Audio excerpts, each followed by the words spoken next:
Terima kasih teman-teman sudah bergabung kembali di Sandi Uno TV dan saya bersama dengan tokoh fenomenal, salah satu idola saya, Bang Abraham Samad. Dan beliau ini sekarang sudah menjadi konten kreator. Nah, saya ada 3 pertanyaan. Saya ini kalau diperkenalkan sebagai tokoh rasanya malu nih sama Bang Sandi. Karena Bang Sandi ini lebih tokoh daripada saya. Bang Abraham Samad. Dulu Bang Abraham adalah tokoh yang sangat kita kagumi semua. Dan punya pengalaman sebagai ahli hukum yang sangat berintegritas. Dan pernah tugas di KPK. Sekarang saya mau tanya, setuju atau tidak penegakan hukum itu harus berbanding lurus dengan pertumbuhan ekonomi masyarakat? Saya pikir itu sangat penting. Karena kalau dia tidak berbanding lurus dengan pertumbuhan ekonomi, maka itu dia akan membuka celah atau potensi terjadinya fraud. Jadi itu menjadi harga mati menurut saya. Karena kalau kita lihat di negara-negara maju ya, Mas Sandi ya, negara-negara yang tingkat korupsinya paling rendah, lihat pertumbuhan ekonominya pasti tinggi.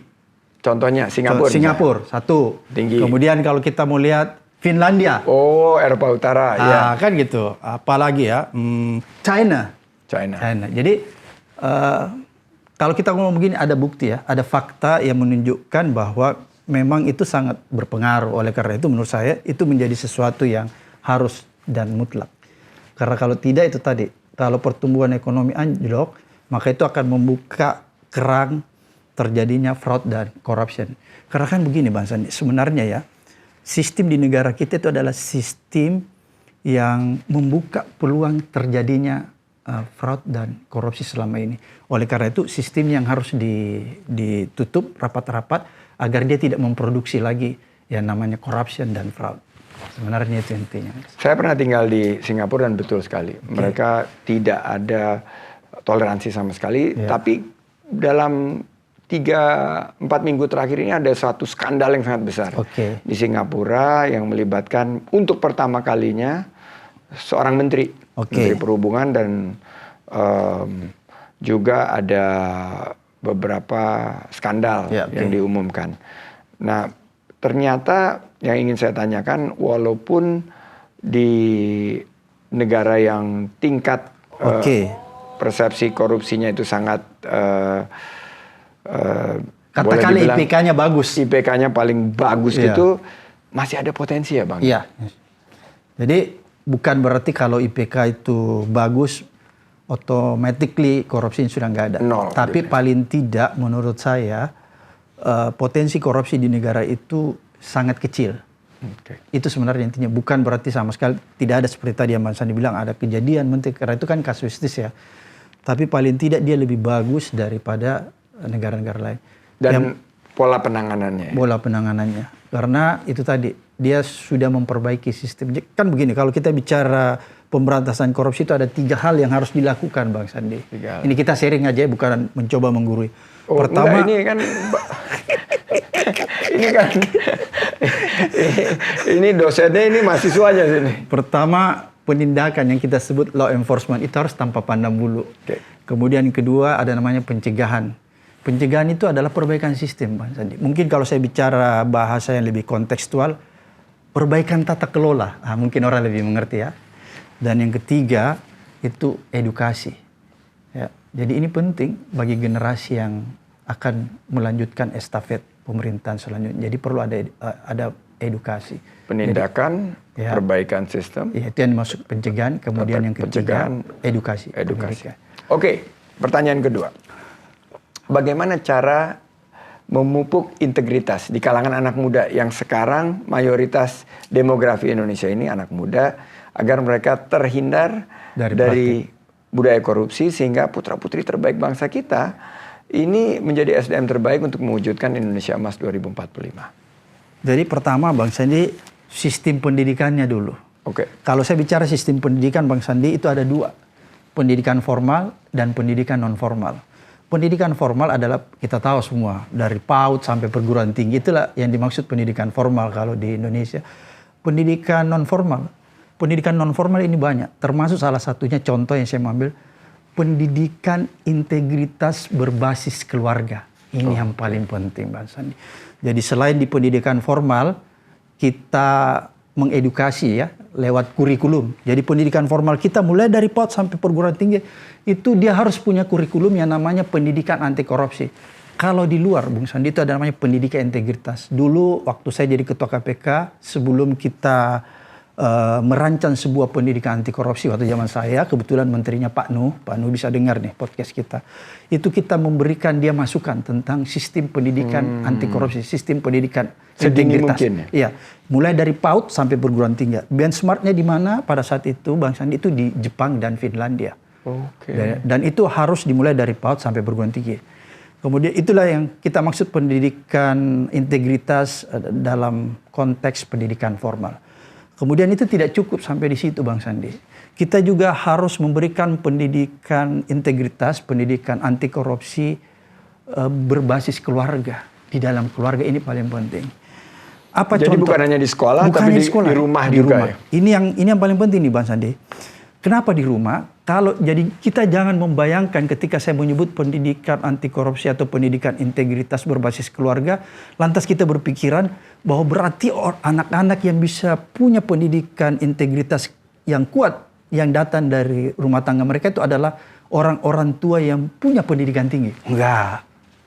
Karena pendidikan integritas atau kalau dalam bahasa agama itu pendidikan akhlakul karimah berbasis keluarga, itu sebenarnya pendidikannya bukan bersifat pengajaran, Bang Sandi, tapi lebih kepada ketauladanan, role model, contoh yang diberikan. By example. Ya, contoh yang diberikan orang tua kepada anak-anaknya. Jadi walaupun mungkin ada orang tua yang mungkin buta huruf, Bang Sandi, nggak bisa membaca, nggak bisa menghitung, tapi dia punya akhlak bagus sekali dan dia mencontohkan kepada anak-anaknya, maka anak-anak tumbuh menjadi anak-anak yang kuat integritasnya. Karena dia punya tauladan. Iya, dia di punya orang role tuanya. model, dia punya contoh. Sebenarnya itu. Jadi itulah yang disebut pendidikan integritas atau pendidikan anti korupsi berbasis keluarga. Ini sangat penting. Di zaman saya dulu waktu memimpin KPK, Bang Sandi, disitulah pertama kali KPK merumuskan kurikulum pendidikan integritas. Ya, dan kita sudah serahkan kepada Pak Nuh pada saat itu. Karena kita melihat begini, saya melihat sistem pendidikan yang ada di Indonesia pada saat itu adalah sistem pendidikan yang lebih mengutamakan faktor kognitif. Bukan pendidikan yang mengutamakan faktor pembentukan karakter. Karena kalau kita bicara pendidikan integritas, Bang Sandi, maka itu berarti pendidikan pembentukan karakter.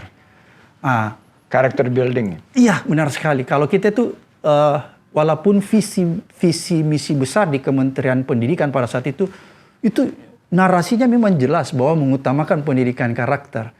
Tapi kenyataan di bawah, Bang Sandi, itu tidak. Justru yang terjadi di lapangan itu adalah pendidikan yang lebih mengutamakan faktor kognitif. Mau contohnya apa? Supaya saya bisa mencontohkan kan. Kalau saya ngomong aja nanti Bang Sandi, ini Pak Bram berteori aja nih. Pertama, lihat nggak syarat orang masuk sekolah dasar di kota-kota besar? Apa syaratnya, Bang Sandi? Harus bisa membaca dan menghitung. Jadi anak-anak yang dari playgroup, dari TK tidak akan mungkin bisa masuk di sekolah dasar kalau dia belum bisa membaca dan menghitung. Artinya apa? Artinya ketika anak-anak itu berada di PAUD dan di TK, maka dia sudah dipaksa diajari, dia harus pintar secara ilmu pengetahuan. Kognitifnya yang digenjot. Bukan karakternya. Karena kenapa TK melakukan itu dan PAUD melakukan itu? Karena kalau anak ini nggak digituin, kognitifnya dia tidak bisa masuk SD. Itu contoh bahwa sebenarnya di Indonesia pada saat itu, walaupun narasi besar di Kementerian Pendidikan itu bahwa mengutamakan pendidikan karakter, tapi di lapangannya yang terjadi adalah mengutamakan kognitif. Dan itu beda sekali, Bang Sandi. Bang Sandi kan pernah di luar ya. Kalau Anda lihat di Jepang dan Finlandia, PAUD atau playgroup ya di sana dan TK-nya itu nggak pernah diajari membaca dan menghitung, nggak pernah. Bermain game, tapi game dan permainan itu adalah game yang mulai membentuk karakter dia, mulai mengajari dia tentang keadilan, kejujuran, empati, kerja keras. Itu ada 9 nilai, tapi itu disesuaikan dengan umur mereka. Permainan itu disesuaikan, playgroup disesuaikan, naik ke TK mulai ditingkatkan, tapi masih begitu terus. Kapan mereka mulai diajari membaca menghitung? Nanti kelas 1. Itu contoh Bang Sandi bahwa ada kekeliruan dalam sistem pendidikan kita di masa lalu. Bukan saya bercerita begini kepada Bang Sandi supaya Bang Sandi menunjuk saya jadi Menteri Pendidikan. Hey, itu saya baru tadi terpikir kok ini sangat menguasai. Oke, terakhir. Ini tahun politik. Ini tahun politik. Tahun politik. Ini siklus 5 tahunan. Bang Abraham. Ini kan sebagai bangsa ini kan kita harus pastikan bahwa setiap kontestasi demokrasi ini adalah mengadu gagasan. Iya, bukan mengadu fisik. Bukan mengadu fisik. Dan gagasan yang akan membawa Indonesia ini lebih bisa mencapai Indonesia maju. Nah, harapan Bang Abraham untuk 2024 ini seperti apa? Oke, Bang Sandi, dengan segala hormat saya kepada calon presiden yang ada dan yang lalu-lalu, saya tidak pernah melihat ya di dalam gagasan presiden di Pilpres kita itu mengungkapkan secara eksplisit apa yang menjadi national interest kita. Padahal menurut saya itu adalah sesuatu yang sangat penting. Karena ketika kita merumuskan apa yang menjadi national interest kita, maka semua energi, kekuatan kita arahkan ke sana. Kalau kita sudah mengarahkan semua kekuatan dan energi mengarah ke sana, maka yang menjadi national interest kita itu menjadikan kita bisa kerjakan. Karena kalau kita tidak meletakkan national interest kita, maka kita akan melakukan sesuatu yang tidak punya roadmap, Bang Sandi. Ya, tidak ada yang fokus menurut saya. Padahal kan sebenarnya harus ada yang fokus dalam dunia entrepreneur. Kan kalau kita mau melakukan sesuatu harus fokus kan. Oleh karena itulah dibutuhkan yang disebut national interest. Makanya tadi saya ngomong-ngomong sama Bang Sandi, saya coba menggali. Apakah yang Bang Sandi tadi maksudkan itu adalah national interest? Karena sorry, saya minta maaf dalam forum ini, saya nggak pernah melihat ya di Pilpres itu calon-calon presiden itu mengumumkakan apa sih yang menjadi national interest kita. Padahal itu penting Bang Sandi, agar itu bisa dilihat oleh masyarakat. Contoh begini Bang Sandi, bukan mencoba menggurui ya, saya rasa Bang Sandi ini orang berpengalaman juga nih. Kalau kita bicara tentang Amerika, maka kalau saya bilang, apa sih national interest Amerika? Pasti kita pikir, oh national interest Amerika ini dia negara industri. Pasti kita berpikir tentang industri, tapi coba lihat, coba buka literatur tentang apa national interest Amerika. National interest Amerika itu salah satunya adalah pangan. Iya, food. Food. Kalau kita lebih menarik lagi, menjadi lebih tajam, maka gandum. Iya, betul. Ya? Maka mereka semua energi Amerika itu, dia akan arahkan ke sana. Dia memproteksi mati-matian. Itu yang saya maksud. Dalam yang lalu-lalu saya tidak pernah melihat, sorry Bang Sandi, saya nggak pernah melihat itu. Mudah-mudahan saja lewat podcast ini dan saya menyampaikan ini usulan para saya capres, kepada Bang Sandi. Ini dari masukan dari Bang Abraham. National interest. National interest penting, iya. Dan disampaikan dengan eksplisit, masif, dengan eksplisit dan masif, dan caranya sampai ke sana itu seperti apa? Iya, jangan kayak ngambang. Itu kan kadang-kadang visi misi. Menurut saya, ya visi misi itu bukan national interest menurut saya. National interest itu harus jelas. Apa national interest? Enggak pernah Bang Sandi. Sorry, mohon maaf. Saya nggak melihat itu. Padahal itu yang kita butuhkan agar kita bisa mengukur nih kualitas capres sejauh mana, seperti tadi yang ukuran-ukurannya Mas Sandi. Tadi ukuran-ukurannya Mas Sandi itu bagus sekali, tapi terus terang saya nggak bisa menilai kalau dia tidak menyampaikan apa national interest-nya. Nah itu menurut saya. Terima kasih Bang Abraham.